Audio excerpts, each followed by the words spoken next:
Word Balloon is brought to you by the League of Word Balloon Listeners. This episode of Word Balloon is brought to you by AlexRossArt.com. Alex is a brand new graphic novel coming out from Marvel and Abrams Books. Fantastic Four, Full Circle. It comes out September 6th. It's a rainy night in Manhattan, and not a creature is stirring except for the Thing, Ben Grimm. When an intruder suddenly appears inside the Baxter Building, the Fantastic Four find themselves surrounded by a swarm of invading parasites. These carrion creatures, composed of negative energy, come to Earth using a human host as a delivery system. But for what purpose? And who's behind this untimely invasion? The Fantastic Four have no choice but to journey to the Negative Zone, an alien universe comprised entirely of antimatter, risking not just their own lives, but the fate of the cosmos. Fantastic Four, Full Circle is the first long-form work written and illustrated by acclaimed artist Alex Ross, who revisits a classic Lee Kirby story from the 60s and introduces the storyline for a new generation of readers. Bold, vivid colors, his trademark visual storytelling, Ross takes Marvel's first team of superheroes to places only he can illustrate. The book also features a special poster jacket with the front flap unfolding to reveal an all-new, fully painted origin story of the Fantastic Four. Again, Fantastic Four, Full Circle, out September 6th. For more details, go to AlexRossArt.com.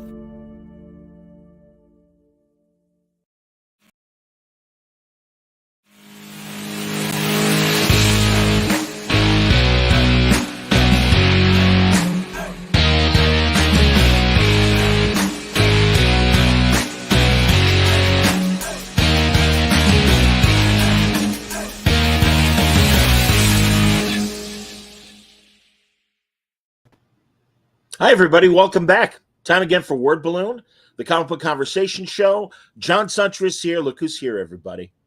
The man of letters. I just saw like your intro, and it's like every big name in comics, and then you've got me. So it's like, shut up. The letdown. Shut up. You're so wrong. Dude, I am so excited for this conversation. As I told you, and Jesse Swartz says happy Tuesday. That's very nice. Thank you, Jesse. Jesse, say what? Pardon me, Jesse.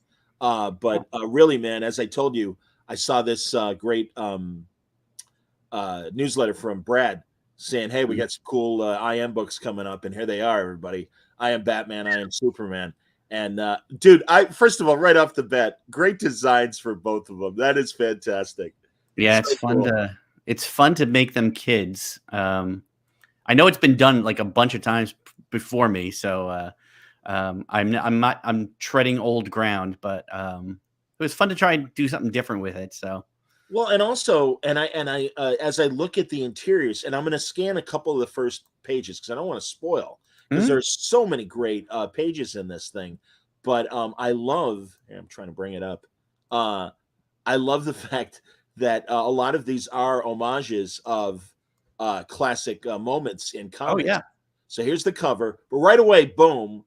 And I don't was it Kurt Swan and Murphy Anderson who did the running and then flying? Yeah, you know, it's so funny. It's like look, we totally geek out when we do our books, and like even on the when you're doing like Martin Luther King Jr. and Brad's putting like, okay, make this look like JLA 200 and blah blah blah. You're like, it's always a comic book reference. It's never like even in the most serious of subjects where we go right back to comic books. So this was like over the top, like it was just a laundry list of every creator that worked on these books, every moment that is iconic we wanted to get in there, every little bit that everybody remembers, whether it be the comics, the movies, TV shows, wherever you found it, we wanted to get it in there. So it was hard to get a lot of it in there because you can only do so much, but man, it was a blast trying. Dude, I'm telling you, here I'm going to go right to the explosion of Krypton. That's me. That's my John Byrne homage. Oh, because honestly, it reminds me, and much more detailed and with a lot of flair and stuff, but it reminds me of the old Paramount cartoons that would start with the origin and everything. Yeah, it's funny. It's like, yeah, I sort of stole the John Byrne explosion, but then the rocket, I'm trying to remember because it's been like a year since I drew this thing. Was the Jeff Johns origin book? Secret Origin, sure. Secret Origin book. So yeah. so it's sort of an amalgam, like I said, of everything that's been out there. So, And dialogue-wise and scene-wise, there's a lot of callbacks to everything from the Donner film to the even the first scene of Superman and Lois, which I love that Brad put that in there. Oh, we got everything. Yeah. Honestly, man, that's so great. How, again, every 10 years or so, it seemed really literally going back from 38 to 48, starting in 48 and stuff. DC would redo the origin and stuff. Right, How far back did you go to look at stuff? We went. I just went back to my collection. Is really what like you go back and you look at everything you've got. You sort of like deal with all the books back there, and then all the other ones that are out there. But yeah, no, we went far back. I tried to get it as much as I could, depending on the scenes, because we're trying to also tell a story. So it's not just like here's every Easter egg you'd ever want to find, but we throw them in there. But look, obviously we went back right to the beginning. But yeah, it was just a blast. Even just the research was a joy this time. Like there wasn't, I understand. Are you reading comics again? It's research, honey. It's research. Yay. Absolutely, man. So, honestly, parents are going to really want to buy these for their kids because they are fantastic primers. Yeah. If you want to coax the kid into the nerd world, because truly also they're going to read these first. Then when they are a little bit older, they're going to see the movies. They're going to see the TV shows. And it's going to go, oh yeah, that's like that book you used to read me and stuff. And we tried to do a lot of storytelling, like comics, like panel to panel storytelling, just to sort of give kids an idea of how it works. When we first approached DC with this, I thought it was a great idea, just in the fact that I've been saying this for years, since back when I was doing Franklin, when I was doing Lockjaw and Pet Adventure. I said we got to reach these kids and bring them into comics. So really, this was just an extension of that. Like let's get these kids reading. And if you look, there's a really small one of the players on there's got burn on the back of his jersey. Like I just dorked out everything. I mean, that's really it. Good. And all the life lessons that Ma and Pa give them. So great. Now, there you go. Here's the Superman and Lois scene. What that big splash page is an homage to.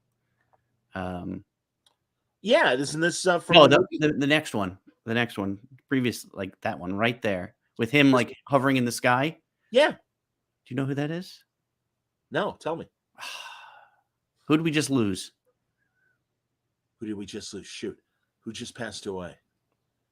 I'm not. Okay, I'm not gonna tell you. You're gonna have to go research now. Flip over the. Oh, you're not really, guys. Yeah, I'm not telling you.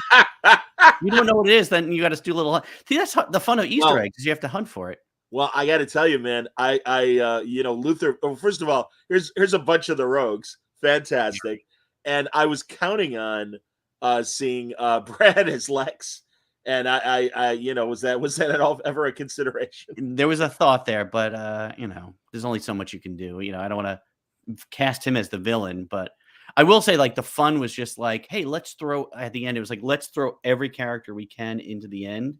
Yeah, all those money shots. Yeah, and again, Chris, I want people to buy the book. Yeah. But yeah, and in both books, Batman and Superman, a lot of the extended family. But also, all these great bit role characters and stuff. No, it's outstanding, man. Yeah, no, these are fun, and like I said, I like, especially for the parents who love comics, and they want to get their kids into them.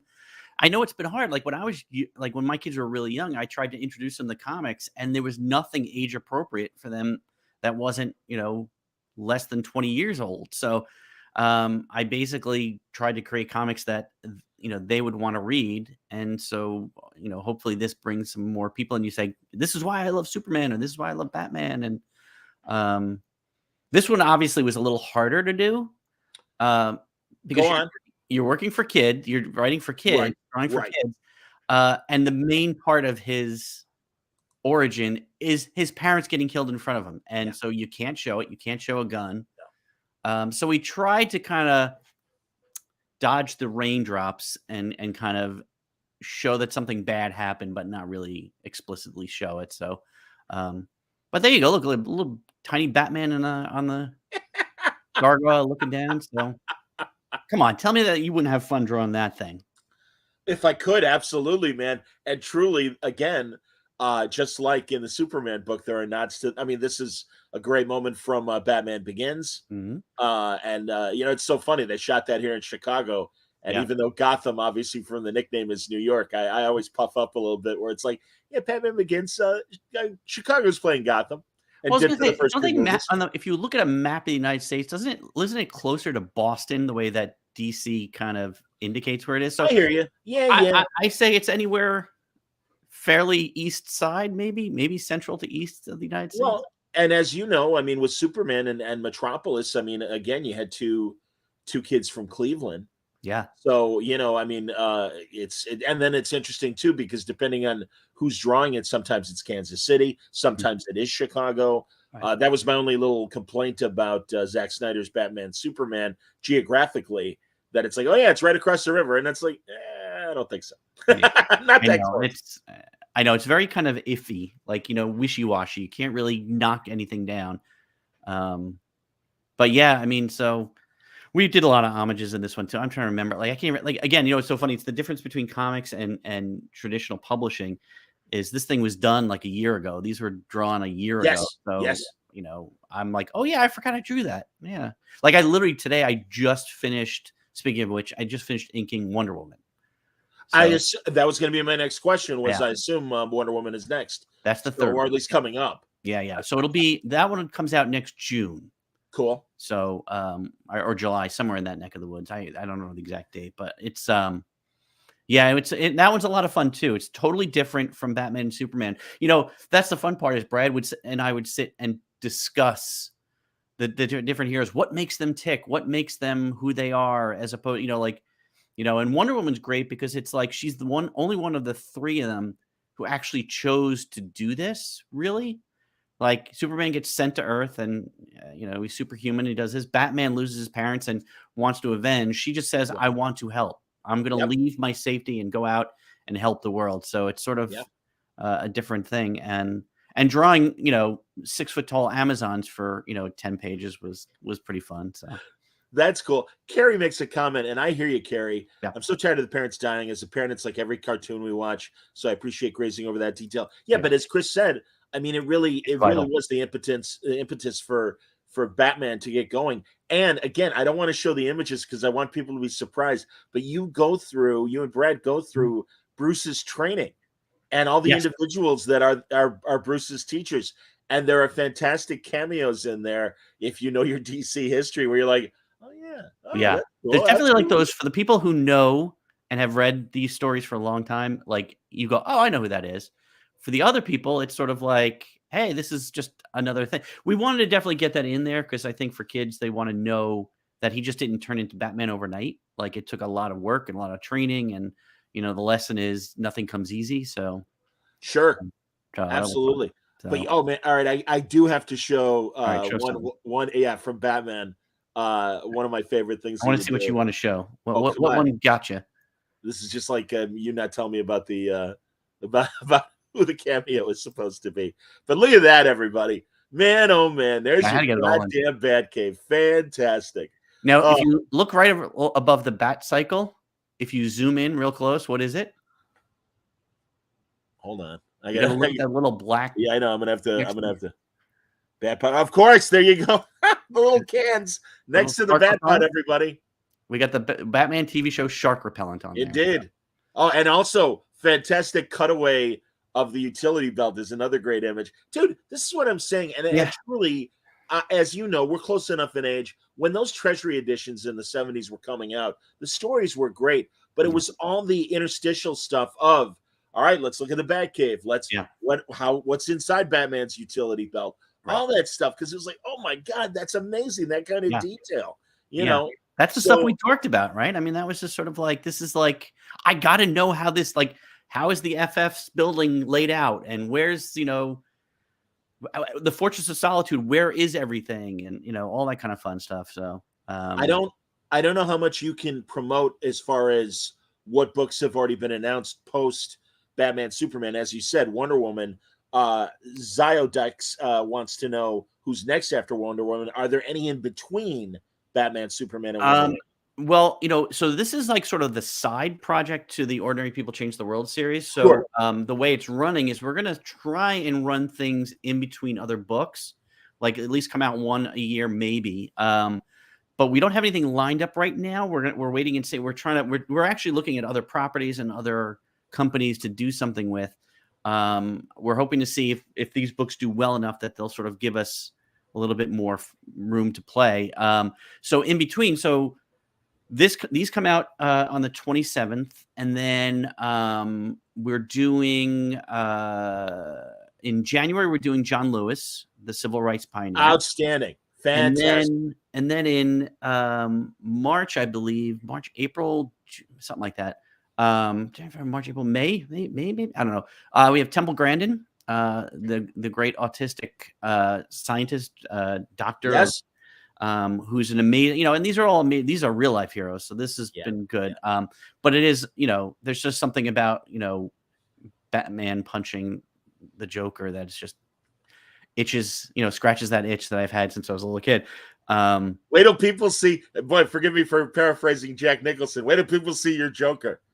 Absolutely, man. And that was the other one too. You sort of have to guess which version do you want to do. And so I initially did a more recent version of him, a little bit more maniacal looking. And we said, let's take it back to the Neil Adams era and sort of give him that look, that pink striped suit thing going, or purple striped suit thing going. And so that was my choice, or the choice that was made. How many books now in the Stories That Changed the World? 50? So it's Ordinary People Change the World is the main series. These are Stories That Change the World. So these are 3 that we've got, including Wonder Woman so far. Okay. The regular books, I think we're up to 30 now. That's great, man. We got 30, and then the TV show, which grew out of the books. Indeed. Xavier Riddle. Absolutely. I am prepared with my Xavier Riddle pictures there. There they are with Da Vinci. Mm-hmm. Outstanding. All right, now, John, you're failing as a host. I saw a question pop up and I missed it. Oh, it's and first of all, excuse me, Charlie just asked a question and I didn't see it. And the one before that. Okay, well, hey, Time Traveling Bri asked, "Do you plan to do any Marvel superheroes for Stories Change the World?" I assumed you answered that when you were saying you were going after. I would hope so. Nothing has been done yet, but I would look. Marvel's my home. I've grown up with them. I love them to death. So I hope someday if we can make it work, we'll make it work. That's great. I'm hoping for I Am Captain Kirk, of course, and I Am Spock. Look, we kind of threw the ball around to say which properties do we want to do. I was like, it obviously it ran the gamut. Like everyone you would think of, the Star Wars, the Star Treks, the Back to the Future, Indiana Jones. Like I went through all of it. If I had my druthers, I would just do them. But, obviously there's a lot of corporate stuff that has to go on, and copyright stuff. And so you sort of have to work with those people. And I think hopefully with these books, DC was nice enough to sort of give us the test run to show other people what we can do. It's kind of scary to just let somebody take your characters and do something with them. 100%. So hopefully they say that it comes from love and we love these characters and we always want to do good by them. And, we obviously consult them and make sure that they're happy with it. So how was the vetting for your visuals for both? It was great. Like I said, the only trouble we did have was the parents' death scene. It was hard to do. And rightly DC was like, we can't show guns. So that had to go. And then it was like, but we can't even I got down to the point, I think I redid that scene 5 or 6 times. And I even had points where it was just the hands were on the ground. Like you just saw the 2 hands on the ground and they're wow. With the pearls or something like that. They were like, nope, we can't even have that. So it's sort of just glossed over enough that, it wouldn't scare a 6-year-old. It's sort of very kind of what happened? We don't know what happened. So. Well, there you go, everybody. I mean, that's the Crime Alley moment. And, of course, the post-Crime Alley moment. You see him with Alfred. You see him with the police. Yeah. And I think that's the most important part, right? It's his reaction to that. He was a fun-loving kid, and now life has just destroyed him. He's alone. Even though he's got Alfred, he really is alone. So, and I think you convey that. And again, yeah, that's why this is going to be great for parents to sit down with the kids yeah, and kind of explain to them. And again, man, no, I think in both cases, yeah, there are really strong character moments. I mean, obviously, you and Brad get these guys, yeah, and I'm really looking forward to see what you do with Diana as well. So that's great. yeah. She's like I said, that one was a lot of fun too. I mean, I love all these characters. I grew up. My first comic books were Justice League and the Flash. Like I literally have like the first comic book I ever bought. The actual book is up on that stand back there. That's fantastic. You Did you know, get those stands from Jim another great? Diamandouros. Yeah, Yes, Jimmy Diamandouros, absolutely, yeah. man. Well, the Great Greek brothers connection. stick together. Come on. 100%, man. I told you off the air. I had a great Greek story for you. Okay, good. My dad's oldest sister really became a surrogate mother to me after, much like Bruce Wayne, I lost my parents young, Right. and I was living with her. And I wasn't living with her at the time, but I used to take her to the movies all the time. And sometimes it'd be like, I want to see Hotel for Dogs, and I'm like, yeah, I'm not going to take you to that. I'm like, that's what your grandchildren are for. Yeah. But she did come to me one day and she said, I want to see the Greek movie. And I had already taken her to see Troy. And I'm like, 300? Yes. And I'm like, Anita, it's like a hard R. I'm like, there's going to be, I know there's going to be nudity. I know there's going to be violence. She's like, well, I'm no prude. And I'm like, I understand. She punches me in the gut. Slight, not, again, 88-year-old woman or whatever, but still, and she's like, hey, this movie is about Sparta. This movie is about us. And because our family is from that region. Mine too. There you go, man. And I'm like, we're going to see 300. She loved it, Chris. Awesome. I mean, when Ganesh, the elephant, the Persian god with the elephant head, and I'm like, that's all right. And she's like, oh yeah, I remember this from Sunday school. And I'm like, okay. All right. Hey, look, it's surprising, right? Well, that's the thing with Greeks, right? We will accept anything that's Greek. Like, I mean, like you got Greek porn stars and like they're watching every movie, right? I mean, it's like awful. But that's the great thing about Greeks. Like we all support each other like in every aspect. So true. And so true. And it's always like every time you meet a new Greek, the first thing is like, do you ever see the movie? Did you see how, My Greek Wedding? Big Fat Greek Wedding. Absolutely. So hilarious. We're all on board with that. And so Diana's Greek too. So like I was like, right. Hey, I finally get to do a Greek character in these Absolutely, books. Man. When are you going to do I Am Nana Mouskouri, the fine Greek singer? Dude, do you know how many, like, we have so many people lined up. Like, even the people you would think that we have to do, or we're sort of like, they're far down. I mean, that's what the great thing about the TV show is that we can get a lot of people in that we won't be able to get to for a very long time on the books. So, thanks, Carrie. Yeah, it's fun. So, we're working on the second season now of the show. So, things are moving along. I did put in a request for more Greeks in this season. So, I think we're getting, but we're going back to like Socrates or something like that, or Aristotle, or we're starting to go old school. Really, I mean, don't get me wrong. Da Vinci's cool, but gotta get the Greeks in there. Absolutely, I am Plato. I am my one request. Oh my God, that was my cousin Christina who was saying, "God bless Anita." Absolutely, man. Thank you, Chris. I'm glad you're watching. That's terrific. And Augie, the greatest Greek 80s sitcom kid of all time. Webster, exactly. True. Alex Karras as his dad. Dude, do you have Paramount Plus? Yes. Are you a wrestling fan? No. Okay. Well, even though, because again, I'm not the biggest wrestling fan either. Yeah. There's an Alex Karras TV movie from, I'm assuming, the late 70s, the early 80s, because it's very Rocky-esque. Right. It's called Mad Bull, and he is a wrestling heel. And this is still in the territory days. And in fact, Nick Colasanto is the promoter of these. And the hero in the wrestling stuff is a complete jerk. And Alex Karras is this sweet guy, but plays the villain. Smart. And the hero does something wrong to Alex's family, and he goes into training, and he really wants a no holds barred, no script, I want to fight this guy match. And it's great. And the guy's actually mentioning Batman, the actor who plays Bob in the Tim Burton movie, the Joker's flunky, Bob Gunn. Yeah. He's the psycho in the movie. He always plays psychos. He always plays lunatics. Well, he had the look, man. What are you gonna do? It's kind of like Ted Levine always playing crazy people before he finally did Monk. Right. But so yeah, man. No, I swear to God, Mad Bull. I'm so glad because I got this Rain Man kind of brain that remembers everything. But I was like, oh my God, that's Mad Bull. I gotta watch it again, and it was fun. All right, and it's totally like Greek family and everything. So, and we have to watch it because we're Greek, right? I mean, 100%, man. The Greeks, right? God, George. We never got Telly to come to our Greek church, but George Savalas came. His brother. Nice. It's always a thing, right? I know. How many Greek celebrities beyond yourself, of course, that have you had a chance to meet? I don't know if I have. No, it's hard because I don't leave the house.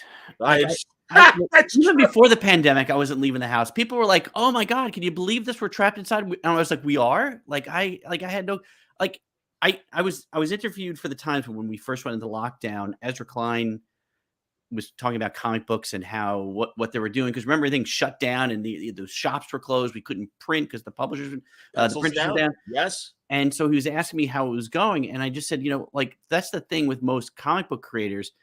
We mastered the art of like self-isolation. Like we knew how to socially isolate ourselves.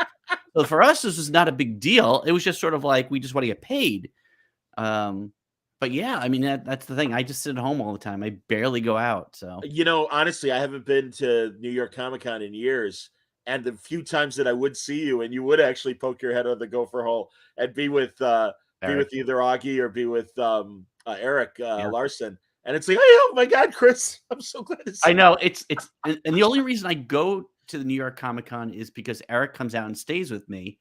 And then we drive in and out together. It's really an excuse for us to hang out again. Because now that we don't do the book together, we're not we used to talk on the phone 8 hours a day as we were working on the books. Sure. And then now, we both have things going on. So it's a good time for us to get together. I don't think he's coming out this year, though. I think he's still a little bit wary of, just every time you see the summer, people went to a con, it's like afterward was just like a train wreck of people who got it. So, you're 100%. Yeah, I know San Diego. I kept telling people, don't tongue kiss John Layman or that's what happened to you. Stop. And nobody listens. He's pretty. I get it. But, I hear you, man. And, it's crazy. If I had done San Diego as well, I think it would have killed me. But I did Terrificon in Connecticut. And then the following week was C2E2 here in Chicago. And thank God I didn't get COVID, but I did get run down. Sure. And I tested myself every day and I was clean, but I definitely caught a con flu bug. Yeah. And it was rough. But again, I'm glad I did it. It was good to see everybody. You miss everybody, man. As you go and it's summer camp. All of our out of town friends, we're all together. This is great. I love going to cons for after the show. Just going to hang out with people, go to dinner or whatever, see people. The show is a mess because it's so loud and there's so many people and you're trying to do things, but you want to talk to the people you haven't seen and worked with for a while. But yeah, for us, it was so the whole time we were down. So my son is, he's the chief of our EMT, right? So he's 23 years old. He was named last year, the chief. And so for those 2 years, he was out taking these COVID calls. Wow. Yeah. So I couldn't even take the chance. I couldn't even go see my parents because we were just, every day he was coming home in 8 calls today, and so we were just let's not infect the whole world here. And so we stayed home. So we got used to it. Luckily things are better now. He hasn't been getting as many COVID calls. They still get them, but but yeah, so it was a crazy time. And I think I'm still, were you okay when you went back? Were you still a little gun shy going to the conventions? No, I was okay because, not as often as you in terms of being used to being shut in. I had this crazy flesh-eating virus on my leg, and it took 5 weeks in the hospital, and I was just finally cleared to go back and do normal walking and everything. And 2 weeks later, the shutdown happened. And I was like, all right, well, I just spent a year with limited walking and please stay home and don't do a lot of traveling or whatever. And I'm like, all right, fine. And then, so I was like, no, I was already used to it.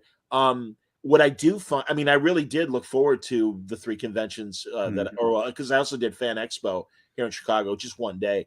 But it was just no, I miss everybody. So I mean, I wore a mask and everything when I moderated panels at C2E2 and Terrificon. But yeah, man, it's like God. I really miss everybody. And again, hey, man, as far as I'm concerned, you and I are having a lovely evening, just hanging out, talking, even though we're on camera with each other. And No, that's well, this has been my whole life lately. I mean, like I'm yeah, on Zoom yes, calls. I'm sure like everybody else is all day long. yeah. Like, I'm dealing with, I have Marvel, like today I had a couple Marvel meetings, and then my publisher, we have a meeting this week, and then like every few days we got to deal with the TV show stuff. And then what's interesting now is over the lockdown, we were still doing our TV show, and so we had to record these kids, for the episodes. So we wound up doing is the kids, we bought and sent the main actors equipment for their houses, and we recorded them all over Zoom. And so everything was done over Zoom, and I'm still zooming into all of these voice recordings, which is crazy. But it's the nature of the beast. So like, yes, I'm like everybody else, zooming like crazy, and it's more invasive to my life. I liked it when nobody zoomed, so they'd leave me the heck alone. Except for you, John. I would accept. Well, and I appreciate it I because expect your Zoom calls. I know how busy you are, because not only the TV show, but as you say, Marvel. We've talked about it before. Mhm. You no longer letter books yourself, but you are like part of the production company, and you've got Yeah. letterers working under you with Marvel, correct? Right. So virtual calligraphy, if you ever see in the Marvel books, it says VCs, Joe Caramagna, whatever. So I have 6 people: Joe Caramagna, Corey Pettit, Clayton Coles, Travis, Travis, who else is there? Sabino and Ariana. So we've got 6 people.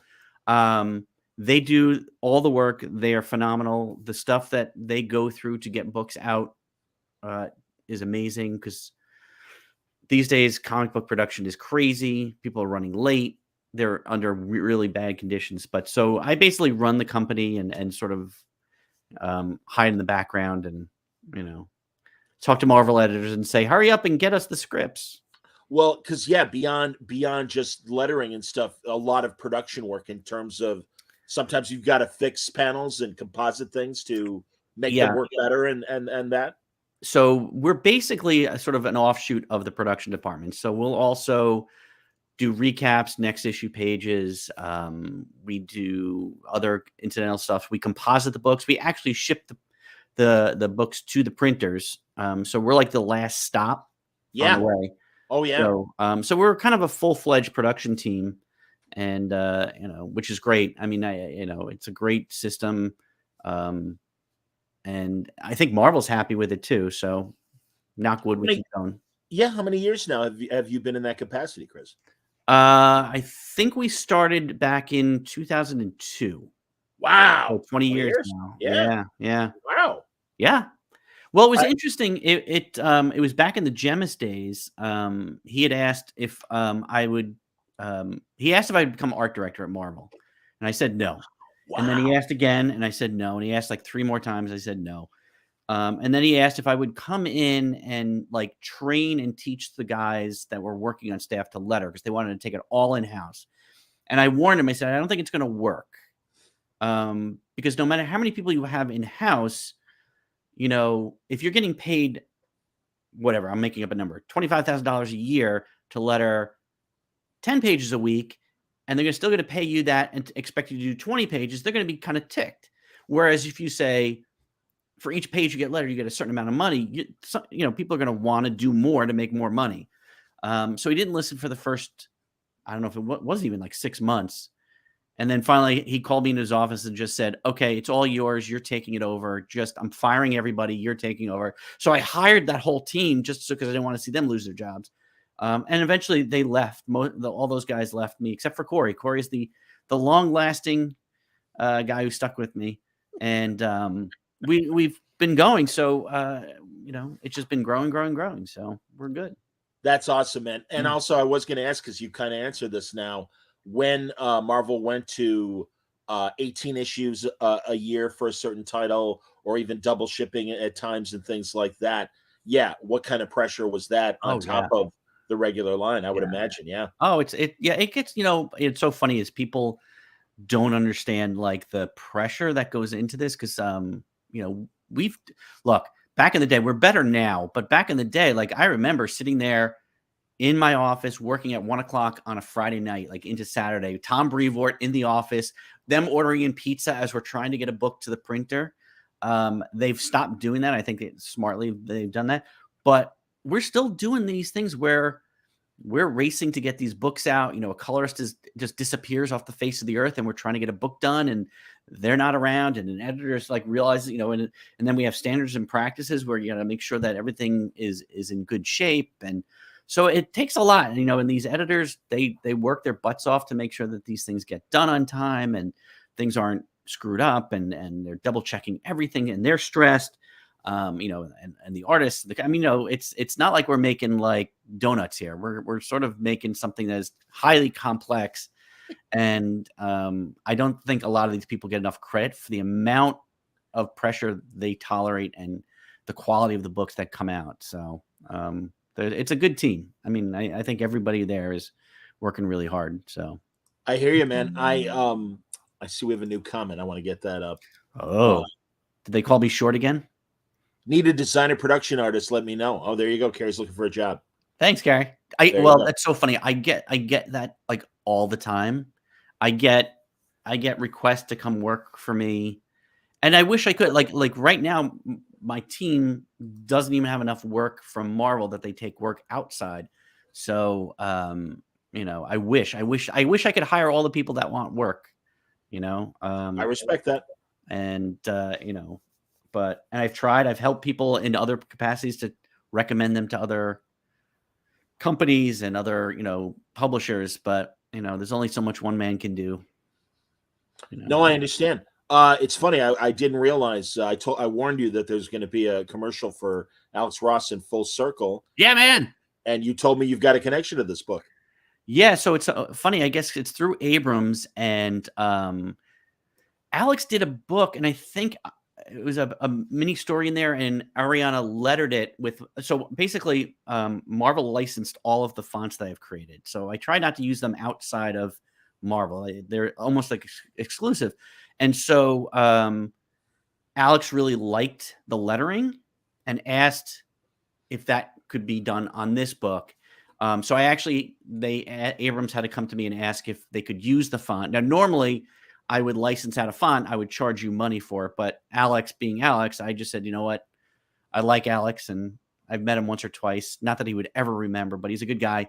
And so I let them use the font for the book. So hopefully they'll get me a copy of it so I can take a look at it. I mean, even if I don't get paid, could I get a copy, please? I talked to Sal Avenatti today. Text me your or email me your mailing address and stuff, and I'll make sure Sal sends you one.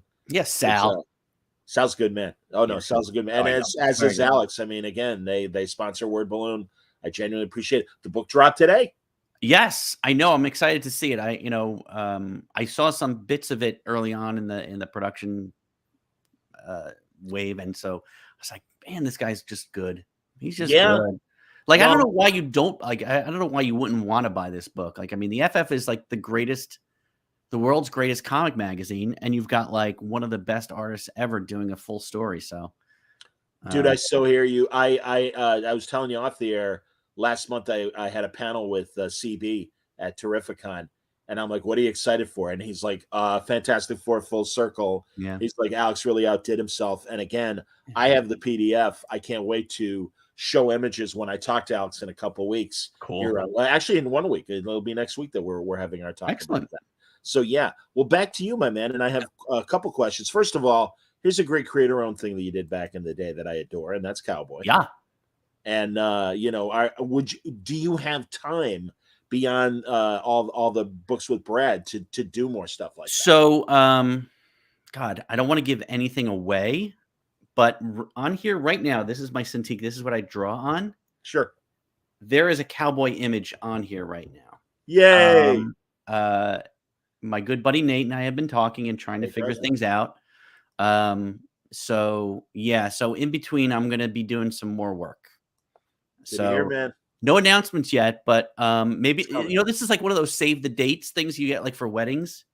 I'm not going to give you the exact information, but just save this for the future knowledge. Just that things are brewing again. That's great, man. We That is recently so got good. back the rights and decided that we wanted to keep it for ourselves.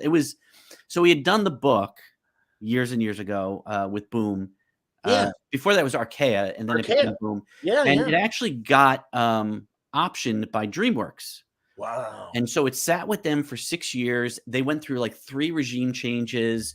We had like who was it? Channing Tatum was attached for a little while. His production Oh. company was attached for a while, but nothing ever really came of it. And it's sort of the option timed out. And then our contract timed out with Boom. And so rights reversed back to us.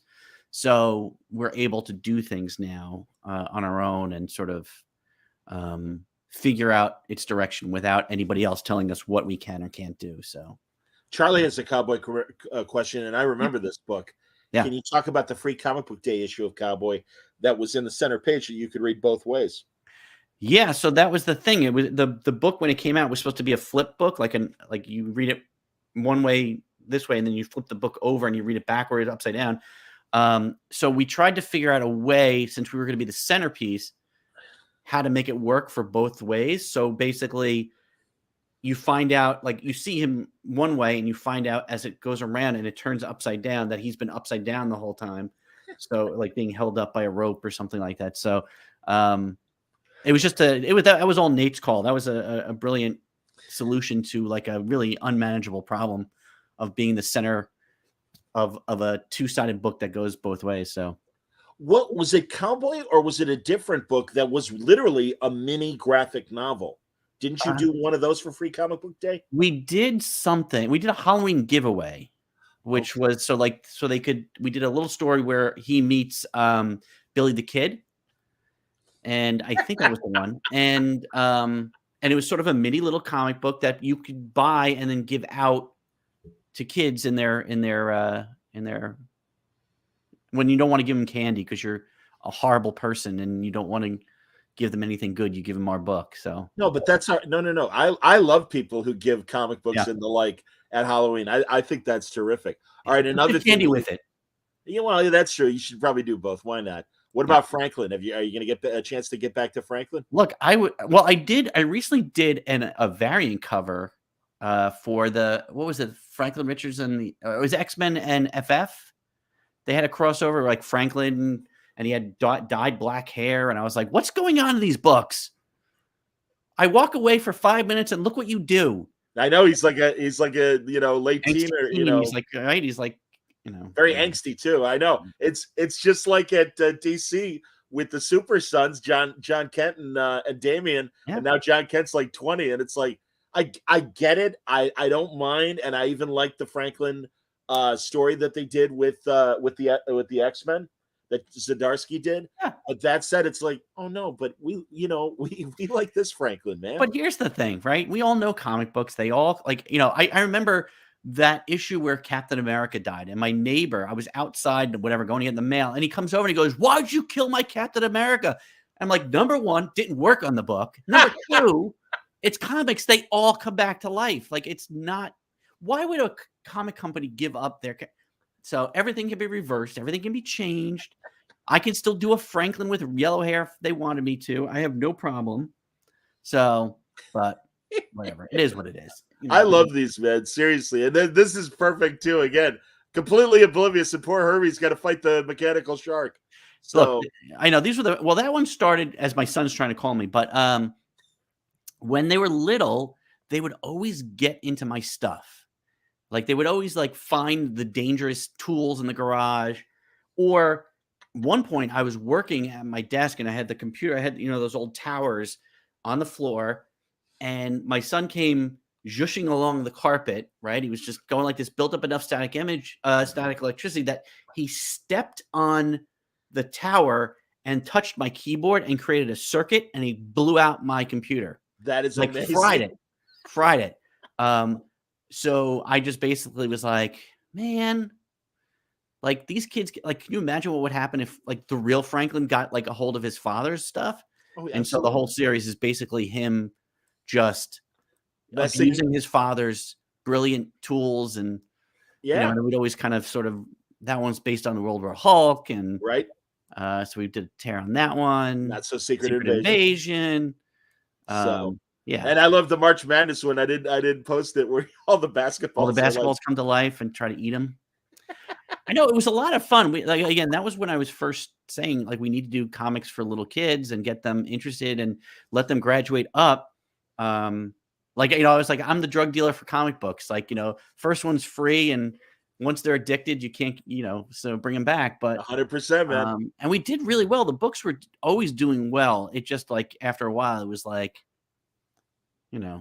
I think I told enough stories, so we kind of, and plus I lost everybody. Like Mackenzie Cadenhead was my editor on the beginning, and then Nate came on. Sumarak left to do like more adult book, and so it was sort of like all the people that were enthusiastic with me about it were gone, and I was like, well, whatever. And in the meantime, Nate was like, hey, why don't you do a book on like the animals of the Marvel universe? And I'm like, okay. So I did Lockjaw and the Pen Avengers, and Yes, you did. Yes, so sir. it sort of graduated out, and so I'm trying. My biggest thing has been trying to get kids interested in comic books. I hear. Did you guys ever make a Franklin coloring book? No, Because good Lord, these covers. I think yeah, kids they'd be would have a fun. field day. Yeah, absolutely, man. I mean, look at these images. Yeah, I mean, I that was would even be saying fun. that about the Ordinary People books. It would be fun to just sort of release them as coloring books for That's a kids. great And idea. Sure. they do some of that stuff for activity stuff for Xavier. Like if you go to the PBS website, it has activities, and they have coloring things for those characters. You can pick up, you can print them out and just color them. So go to pbskids.org, and John, I want to see your coloring work tomorrow. I want you to Hey, post it online. listen, man. You're teasing, I know, but the reality is, Art Baltazar, and I don't know if you ever met Scott McMahon, but Scott does a lot of work with Art and Franco. Mhm. Tremendous guy, great artist. From all of a sudden, I'm Trump. Tremendous guy, great guy from Toledo, Ohio. Okay. Let me finish. Let me finish. Yeah. So, but he does great kid designs as well. And they're like, they'll get together at Art's comic book store and Mhm. just draw. And they're like, hey man, just color. And I'm like, that's a great idea. And I literally have like 4 or 5 coloring books. Well, Art's always got crayons, right? He's always Well, and Chris, I went out and bought, 128 Crayola, with the sharpener. combination. Absolutely. And honestly, I was very proud of this. And it was on my own refrigerator door. I am single in my house, but I took that great image from Age of Ultron where Cap is defeated and he's like in the fetal position, just depressed as hell. Right. And I really tried very hard, almost like paint by numbers, to get the right colors and the right backgrounds and everything. And it really turned out beautiful. And I swear, I would have friends and family come over and go, "Wow, is that an original piece?" And I'm like, "No, that's me coloring." And Maybe you have a new career backup. You could start coloring comics. I got to call Laura and Yeah. and ask people like that. Jesus, Yeah, Laura that's Moore hilarious. kind of teach you to. I mean, Laura hey, Martin. crayons. It's funny. We just did an event with Crayola for some event they're doing in October. So Brad and I recorded this thing, but they wanted us to use Crayola stuff. So one day my wife comes in, she goes, there is a huge box at the front door. What is it? And then we look at it and it says Crayola. And it was just like a giant box filled with every product they've ever made, like crayons and markers and pencils and paper and stuff. And I'm like, okay, but I'm going to draw with one marker. Like, what are you doing? So, but it's great. I have all this, and it just the smell of I actually went there a few years ago. How's this for a connection? Tom Danning used to be an assistant editor up at Marvel. Okay. He has since gone on and he's working at Crayola as a marketing guy, publicist. And so we were talking, we were chatting about something at one point, and he goes, hey, come on, I'll give you a tour. So I got like the Mr. Rogers tour of the Crayola factory. They wouldn't allow me to take pictures, but hilarious.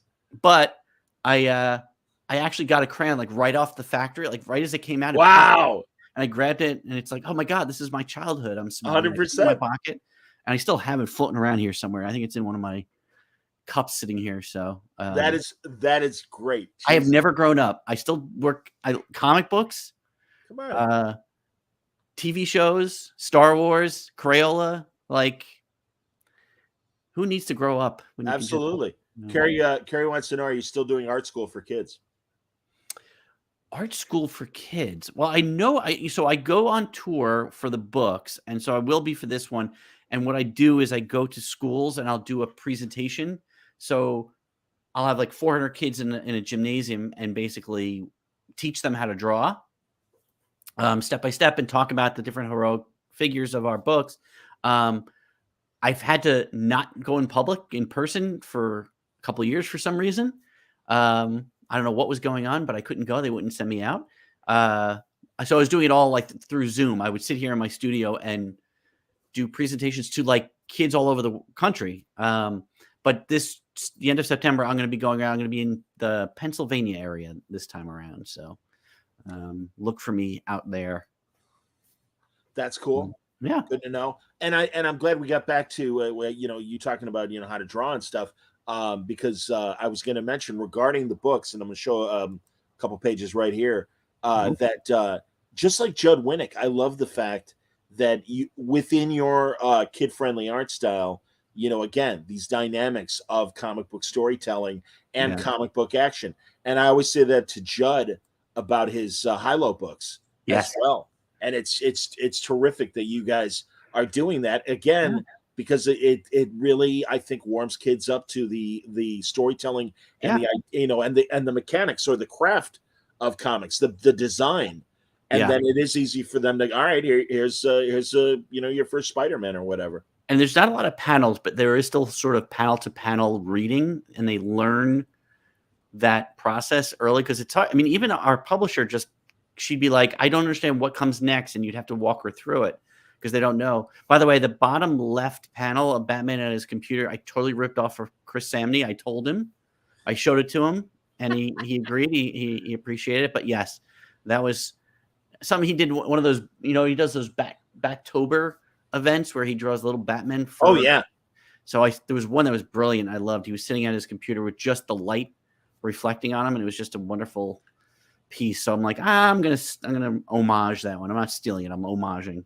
I consider myself very fortunate getting, when he was tabling a couple of years, a Super Chief that he did, the great DC Western character. Wow. And my favorite, and I have it framed, Dan Dare, the British Flash Gordon. Yeah. And it is so beautiful. And he's in this pterodactyl nest looking at an egg and doesn't realize that the pterodactyl mother, gigantic, is behind him and about to eat him. And it's so beautiful. And Samney's another one of those guys. Yeah, I told he asked me to do a variant cover for his creator-owned book. Is it Johnny? I can't remember, but I know what you're talking about. Go on. I know. Meanwhile, I have copies of it sitting right here, and I'm just blanking. But and I'm like, you want me? And I guess his kids love Xavier, so it was sort of I'll do it for you. So, but yeah, he's just brilliant. Everything he does, it just drives me nuts. Makes me nuts that he's so good, so talented. I hear you, man. Dave Berlango also shouting out for Franklin Richards comics. Thanks. It'd be great if they collect them, man. They did two. Well, here, look, I've got them. Look at this. I didn't realize I had them. They have two full-on trades that collect most of them. There you go. So they're there. And if you like, look, I'm gonna be a Plugmeister. If you like those, I did these graphic novels. Outstanding, which have done really, really well. So yes, indeed. And they're sort of the flavor of Franklin. So who's your sci-fi character? Kid sci-fi character. What do you mean? Like for which books? It was a creator-owned book, but I thought it was it was a little kid and aliens and stuff. I can't. Oh God! Oh, back in the day, I did a little aliens thing. It was called. I think it was called Aliens with a Z. It was in the back of the Desperate Time stuff, and maybe I did that. Yeah, I don't know. Oh, and by the way, Charlie reminded me that the hardcover I was trying to think of was that Mouse Guard David Peterson hardcover, and you had a cowboy segment in it. Right. Oh yeah, that was probably the Free Comic Book Day thing too, right? Yeah. Yep. Right. Absolutely. Well, another book that came out this week. And just in time for Star Trek Day, Star Trek Yeah. 400, you've got a story in there. Hold up the trade. Oh, I didn't have a chance to get the there's that image. one. Look at that. Look at that. That's what I'm talking about. So it's IDW's 400th Star Trek comic. It's funny. So Heather Antos, who used to be my editor over at Marvel, and she would give me some Star Wars stories to write and draw. She's over there at IDW, and I think she tweeted out, "Does anybody I know want to write or do a Star Trek thing?" So I just sent her a note. I'm like, "Yeah." And she's like, are you being serious? Like, she's like, "I'm not playing games. Are you serious?" And I'm like, "Yeah, I'd love to do something." And then she got in touch. She said, "We're doing this compilation. It's an anthology of different stories. Do you want to do TOS, like the original series?" I'm like, "Yeah." So I got 8 pages to sort of tell the Star Trek story that encapsulates the whole thing. So I'd like you to go pick it up, but I'll sort of give you the basic premise. It's basically a captain's log, and they're talking about leaving the Enterprise, going on to new things. What was it that made this so special? What came out of it? And it's sort of like, the diversity and the different people and everything. And basically, I'm leading you to believe it's Kirk saying goodbye to the Enterprise. And at the end, it turns out that it's Sulu giving his first captain's log aboard the Excelsior, talking about his time above. And then he says goodbye to the crew. So it's sort of like something that you haven't seen in any of the movies or TV shows or anything. So it's a fun moment. I hope George Takei sees it and, says something, but it was a fun story to write. And then Will Wheaton's got a story that he wrote about Wesley that leads into the Picard TV show appearance that he did. So it's a nice little full circle thing for him. And they're all really good stories. And Declan has got a story in there. So everybody, so it's a really fun, really interesting book, and hopefully people will check it out and enjoy. Chris, I grab trades of IDW Star Trek stuff left and right. Yeah. Terry Matalas, he's the showrunner for season 3 of Star Trek Picard. Mm-hmm. I discovered I heard from him on an interview that it was listed as he and Brandon Braga, but I have a feeling that Terry did the heavy lifting of writing the story from 2013, and it was a next gen Borg story, and it was fantastic. And Jackson Lanzig in his year 5 Star Trek comic series is amazing. Right. Jody Hauser and truly Sarah Gatos, when she was the Star Trek editor, I had a great relationship with her, and I would have people on all the time. No, IDW is killing it with Star Trek stuff. Yeah. And also, I love reading the novels. And in fact, mentioning Wesley and his role as the Traveler, I don't know if you ever read the novels at all, but who has time, John? I'm working too much. Well, that's what the bathroom's for, man. Oh, geez. So that's for the Batman comics.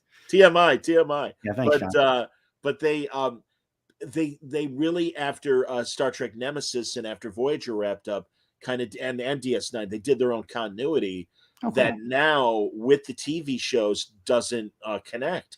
So Pocket Books allowed them to finish their continuity in this 3-book epic story that really is like Crisis on Infinite Star Treks. A lot of parallel worlds, really, really great story. And Wesley is one of the key figures in the story. And again, it came out before season 2 of Picard, but it was great. And also Beverly and Jean-Luc are married, and they have a kid, and his name is Renee, named after his nephew. Wow. And it's so great. Okay.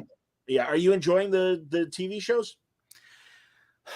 I like Strange New Worlds. I really like it a lot. It's got the flavor of the original series, but it's really updated and it's fun.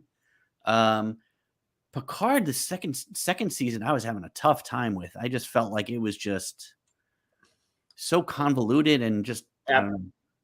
Chris, I agree. And Discovery, I won't deny it, frustrates me. Yeah, I love Prodigy.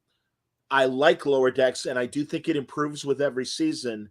Strange New Worlds really hit the ground running, doing exactly what we were asking for in terms of, can you please give us one story a week? It's okay to carry things over. But I mean, and it's so funny. I would talk to friends and I'd say, why don't they go back to that? It's like, well, that's old fashioned TV. And it's like, no, that's just television. Yeah. You don't have to do one story per season, as a lot of them do. Or Yeah. the smart thing is give us something each week, and also, lead to a big story. But I just felt, especially Picard, they'd have 10 episodes and they'd have a 6-episode story.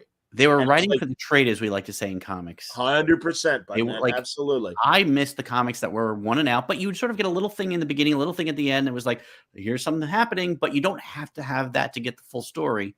But yeah, it's really, I mean, like, yeah, there is some carryover from episode to episode, but it's really one and done, which is great. I like agree. those- Discovery, it's so funny. I tried to get into it. I like the series with Pike in there. I thought that season was really good. That was the best season. I agree. And then I started on the next season and I just lost it. I was like, what? Well, in the future? And Dude, so that one kind of lost me. It shouldn't have taken us 3 years to learn the rest of the names of the bridge crew. And Yeah. even now, I'm still scratching my head. And For the life of me, I couldn't even tell you who the other characters are right now. I get it. And again, I do a weekly frustration, cathartic, like 10-step program. Like, all right, I love Star Trek, but I really hate this show. What am I going to do? And it's me, Franco, and Mitch Halleck from Terrificon. And listen, it's not meant to be a bitch session. And again, Strange New Worlds, thank God. I won't name the creator I talked to off the air this week, who's like, 8 out of 10 were really good. A couple of them sucked. I'm like, I completely agree. And I love Anson Mount. The batting average is much better than the other shows. Much better. Absolutely. 100%. Yeah. So I like I said, I don't get a lot of time to watch. I mean, usually what I wind up doing is watching shows while I'm working. Like I'll have them on. Like, I'd watch the Star Wars ones or, the Marvel ones and, and sort of go through those. But it's hard because, you got to start paying attention, but I'm sitting here working. So. Well, and honestly, what I do when I'm editing and want something in the background, I default to Star Trek or West Wing, and I'd say, all right, I've seen these a million times. I'm familiar enough with the dialogue that I don't have to pay attention as closely. You know what's sad about the West Wing, though? I wish they did more than 4 seasons. I really do. It would have been so nice to have more. No, there weren't. Is that a critique? Is that a critique I just put in? I love that. And I get what you're saying. I do like the John Wells showrunner years, not as much as Aaron Sorkin's years, obviously. You know what show of his frustrated me? The Newsroom. Yes. Because I really appreciated a lot about it, but they really took themselves way too seriously. And I can tell you from working in a sports newsroom where we would have heavy stories and big sad moments of the passing of a great Chicago athlete or whatever. Charlie agrees with you, by the way. There were only 4 seasons of West Wing. I get it. But we wouldn't all just stand up in awe as one of our announcers was like saying something profound the way they did on Newsroom, and that drove me nuts. Have you watched ATX's that television convention they have in Austin? And they had a great West Wing reunion thing with it was moderated by Lawrence O'Donnell, who was a consultant on the show. And he was on it. He was on an episode. Absolutely. Yeah, he played President Bartlett's dad. Absolutely. Yeah. And also Sorkin was there. And the great thing was Bendis was in the audience. And when they went to questions, Bendis asked the first question, and basically tying into your point that there's only 4 seasons, he asked Sorkin, he goes, okay, the way you left things hanging in the 4th season, was that kind of like, all right, do what you want with that. I'm out of here. Good luck. Right. And Sorkin's like, no, it really wasn't. He said, but that said, he tried to watch like the first episode of the 5th season and he had to turn it off because he goes, it was like somebody was having sex with my wife. I was going to say, it's almost like somebody taking care of your baby and you're just like, you're not, feeding them properly. But yeah. Yeah, no, it's look. I mean, I know we can totally get into it. I got no problem with that. We'll talk about TV shows, and we'll go through it. But yeah, no, I mean, Newsroom.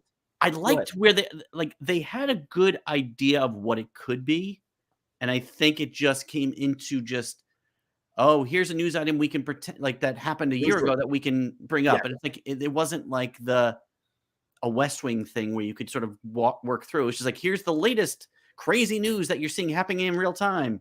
Well, and it just seemed like they were discovering every big story, and it's like, come on, man. Yeah. I think we just discovered the 99 percenters, Occupy Wall Street, and Right. you Yeah. know, and the other stories they did. And back to West Wing, I will say I really liked Alan Alda as the Republican presidential candidate, and even the Jimmy Smith story. It could not hold a can. It's like Godfather 3.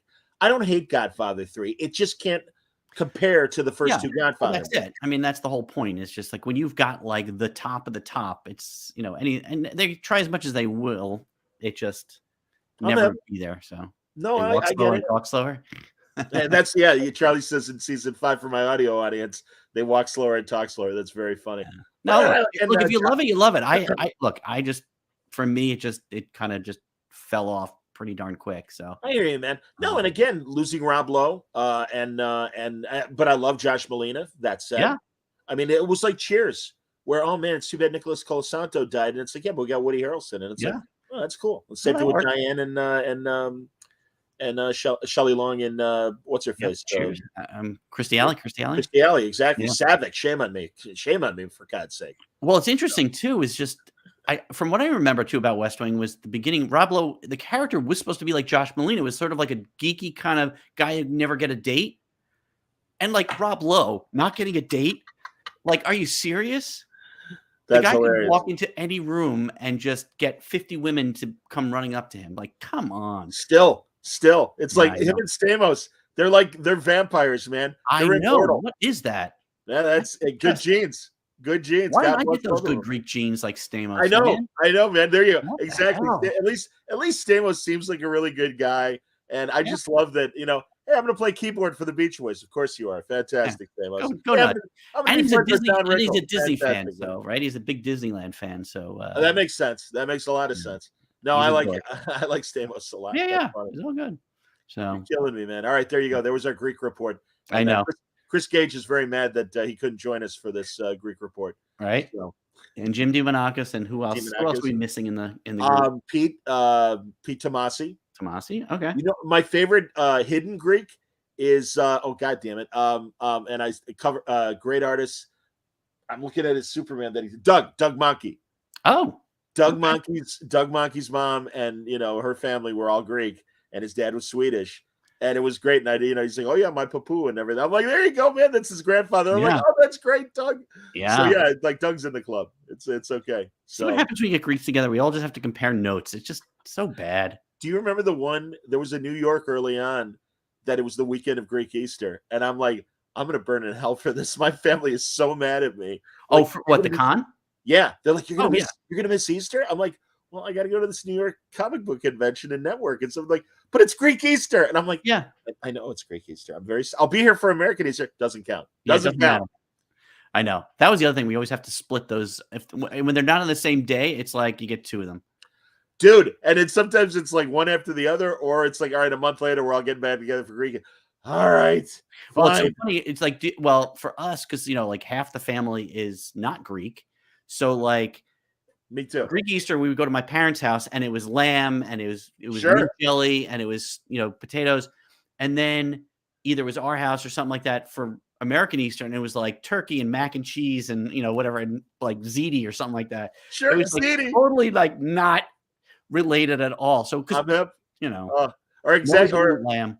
Explain to the kids why all the Greek Easter eggs are red. Well, that's the blood of Christ. It's like, all right, happy Easter. Yeah, we were trying to explain that to our kids. Do you do the thing where you have to crack the eggs? Right. So we tried to explain that, and so my parents moved to Arizona. This was our first year where we had Greek Easter with my parents not here. So, and we couldn't go anywhere. Like nobody here was celebrating Greek Easter. Her side of the family, my wife's side of the family couldn't make it. So we went to a restaurant, and my wife brought red eggs. And we're doing that thing before. And like the waiter came up, he's like, what are you doing? Like, did you bring your own food? And we're like, okay, let us explain. And then we had to go through it and explain. And he's just like, okay, got it. That's awesome. But yeah. All right. That's homework for all you non-Greeks. If you watch My Big Fat Greek Wedding, they do it in that movie as well. So you'll learn. Excellent, man. That's good. We're wrapping up with the Greek Summit. I love this. That's great. Do it, man. Hey, man. Way to go. Once again, September 27th, we'll see the release of both I Am Batman, I Am Superman. Yep. And I Can Do Anything to finish the REM lyric. But yeah, man. And again, another season coming of the Xavier Riddle. All right, I got to ask you: is that Wilma Rudolph? It is Jackie Kerner. Jackie Joyce Kerner. Jackie Joyce Kerner. I actually met her. We did an event in LA for like the upfronts, they call them. So you meet all of the news people, and I was doing drawings. I did a watercolor of her. I gave it to her, and she was like we were just on each other. We were with each other all day. They were doing like interviews with her and I together, which she's just amazing. She was such an amazing person, so loving. She was a joy. So okay, she didn't give me her medals though. So this is Einstein, but now, is it Carl Lewis or Jesse Owens on the right? Jesse Owens, and on the left, who's the broadcaster? She's actually a singer. Oh, I'm trying to remember what it was. was. Aretha Franklin. No. Aretha Franklin.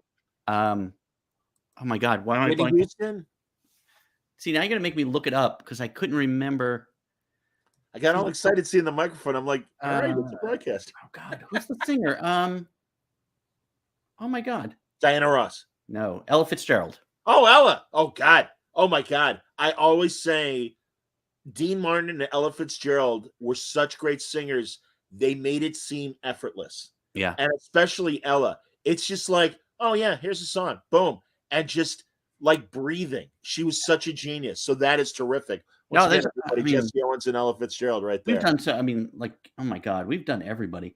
We even did Hamilton, threw in a little nod to the play, the musical. Cool. Yeah, we did. Oh my God, we did so.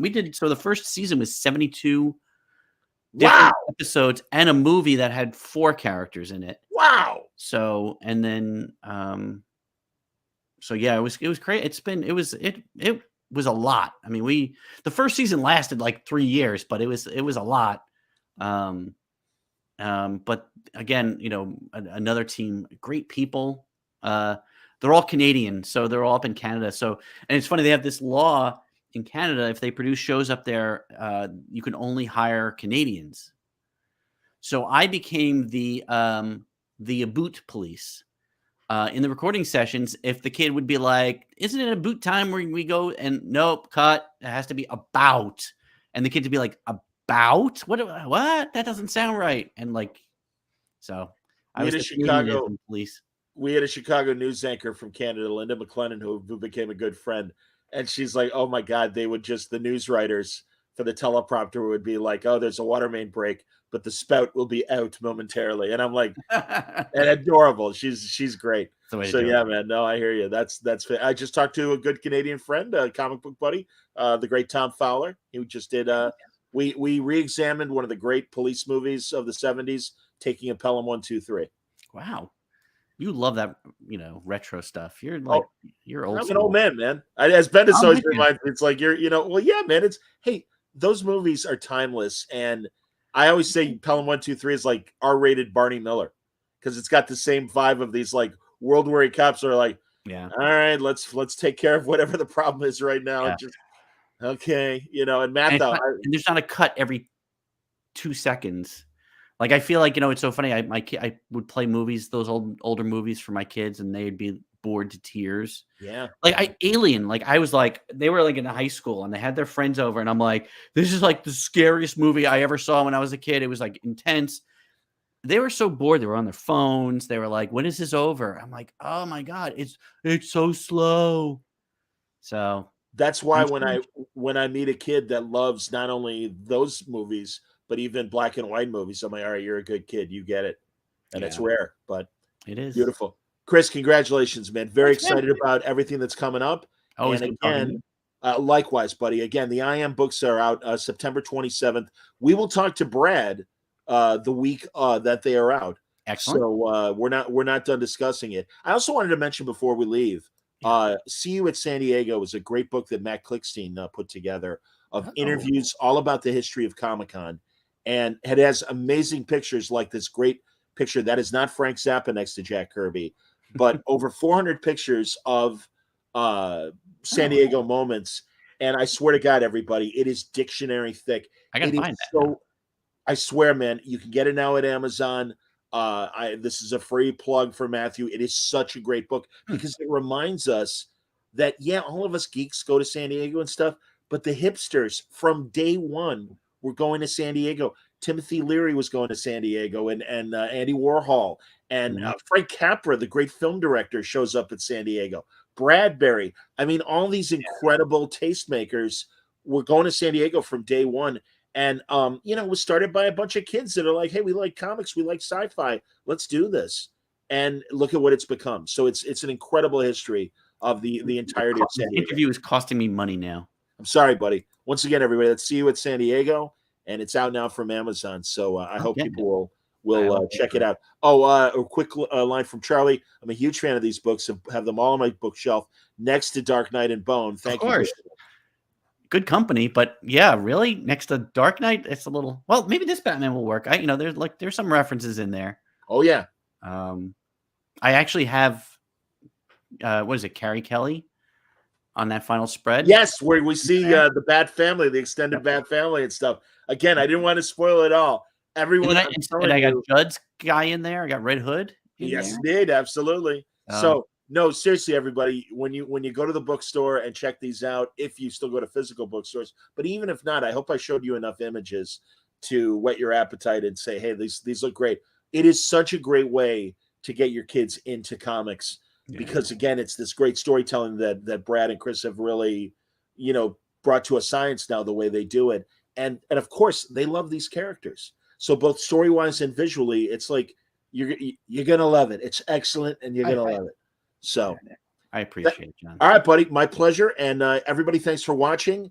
Tomorrow night, another Marvel guy, Stuart Moore, is going to join us. All right. And he's got a new book from Ahoy called Highball. So we'll be talking about that tomorrow night on More Balloon Live. Thanks, everybody. Stay safe, stay happy, stay healthy.